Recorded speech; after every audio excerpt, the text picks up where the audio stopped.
2022 साली महाराष्ट्राच्या राजकारणात सर्वात मोठा भूकंप झाला। शिवसेना या पक्षातनं गटनेता आणि त्यांच्यासोबत काही आमदार हे बाहेर पडले आणि भाजपला जाऊन मिळाले आणि थेट मुख्यमंत्री चेंज झाला। उद्धव ठाकरे जे मुख्यमंत्री होते ते एकनाथ शिंदे हे मुख्यमंत्री झाले। फक्त साथ होती ती भाजपची आणि हे सर्व झालं आणि त्याच वेळेस एक सहानुभूतीची लाटही पसरली शिवसेनेबद्दल। परंतु त्यावेळेसही म्हणजे संभ्रम निर्माण झाले।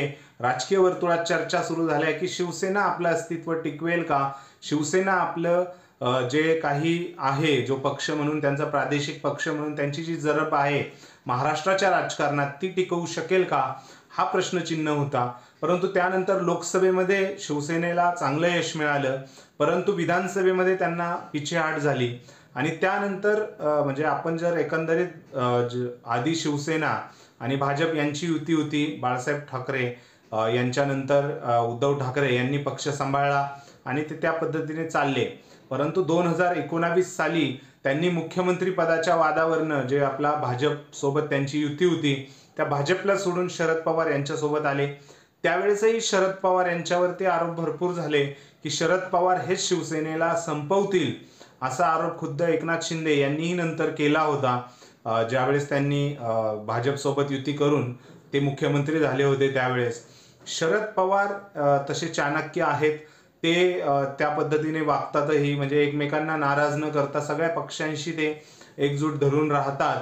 हेच कुठेतरी उद्धव ठाकरे यांना जमत नाही आणि आता तीच परिस्थिती झाली आहे की परत हाच प्रश्न पडलाय की उद्धव ठाकरे यांचा खरा गेम म्हणजे शिवसेना उबाटाचा खरा गेम हा मागील जो 5 वर्षात झालेला आहे तो शरद पवारांमुळेच झालेला आहे का, की त्यांचा जे म्हणजे एकदा युती तुटली की त्या माणसाकडे परत बघायचं नाही, हे त्यांचं तत्व कुठेतरी आड येतंय का?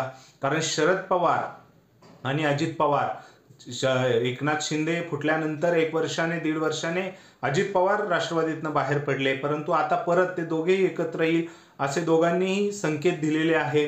सुप्रिया सुळेही त्याबद्दल म्हणजे आग्रही आहेत। सो हे सर्व हे बघता निश्चितच शरद पवार यांनी पुढची राजकीय भविष्यवाणी ओळखून, राजकीय भविष्य ओळखून अजित पवार यांच्याशी जुळतं मिळतं घेतल्याचं बोललं जातंय। परंतु ह्या सर्व घटनेमध्ये बाजूला पडतोय तो फक्त आणि फक्त शिवसेना गट, शिवसेना उबाटा गट, प्रादेशिक पक्षामध्ये तो एकटाच गट आता म्हणजे बाहेर पडलेला दिसतोय आपल्याला। महाराष्ट्राच्या राजकारणात कुठलेही मोठे नेते नाहीयेत त्यांच्यासोबत, ना सत्ता आहे, त्यामुळे आता कुठे पुढं फ्युचरमध्ये हा गट कसा पुढे जाईल त्याबद्दलही संभ्रम आहे। आत्ताच जे राज ठाकरे यांनी टाळी नाकारली असंच पुढे येतंय।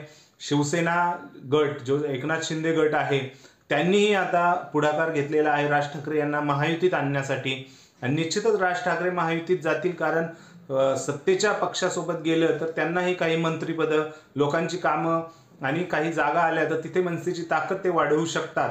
हे सर्व बघता निश्चितच उबाटा आता एकटा पडलेला आहे भारताच्या राजकारणात, महाराष्ट्राच्या राजकारणात उबाटा गट हा एकटा पडलेला आहे।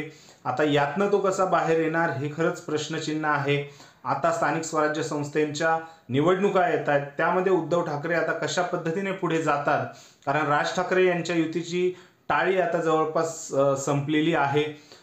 त्यावरती संदीप देशपांडे मनसेकडनं त्यांनीही सांगितलंय, संजय राऊतही बोललेले आहेत की युती होणं हे अवघड दिसतंय, राज ठाकरे यांनी जर काही पुढाकार घेतला तरच होईल। परंतु हे आत्ता तरी असं वाटत नाही की राज ठाकरे हे पुढाकार घेतील युतीसाठी, कारण त्यांनी ऑलरेडी शिवसेना शिंदे गट आणि भाजप सोबत यांच्या भेटीगाठी घेऊन त्यांनी त्यांचा महायुतीत आपली म्हणजे समावेश होण्याचा निर्णय जवळपास त्यांनी निश्चित केलेला आहे असं सूत्रांकडनं समजतंय।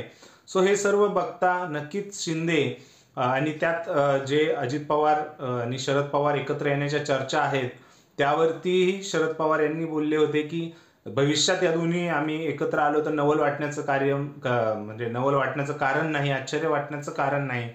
निश्चितच असं तरी वाटतंय उद्धव ठाकरे यांना आता कुठेतरी शरद पवार यांनी आपल्या राजकारणातल्या भविष्याकडे बघता साईडलाईन केलेलं आहे। शिवसेना आणि राष्ट्रवादी किती दिवस राहील आता, म्हणजे शरद पवार गट सोबत महाविकास आघाडी हेही सांगणं अवघड आहे। आता बघूया शिवसेना किती जोमाने काम करू शकते, कारण त्यांच्या विरुद्ध सगळ्या गोष्टी आता गेलेल्या आहेत.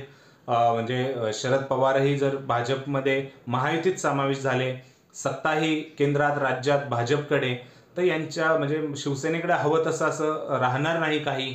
फक्त राहील ती सहानुभूती आणि म्हणजे सहानुभूती किती राहील, कारण शेवटी प्रत्येकालाच विकास पाहिजे. मतदारसंघातल्या लोकांना सहानुभूतीच्या याच्यावरती आता स्थानिक स्वराज्य संस्थेच्या ठिकाणी मतदान होईल का त्या पक्षाला, हे बघण्यासारखं आहे. तुम्हाला काय वाटतं या सर्व विषयाबद्दल, की शिवसेनेला शरद पवार यांनीच सुरुंग लावला आहे का? या विषयाबद्दल टोटल काय वाटतंय, किंवा तुमचं काही डिफरंट मत असेल तर ते नक्की व्यक्त करा. व्हिडिओ आवडला असल्यास लाईक करा आणि आपल्या चॅनलला सबस्क्राईब करायला विसरू नका. धन्यवाद.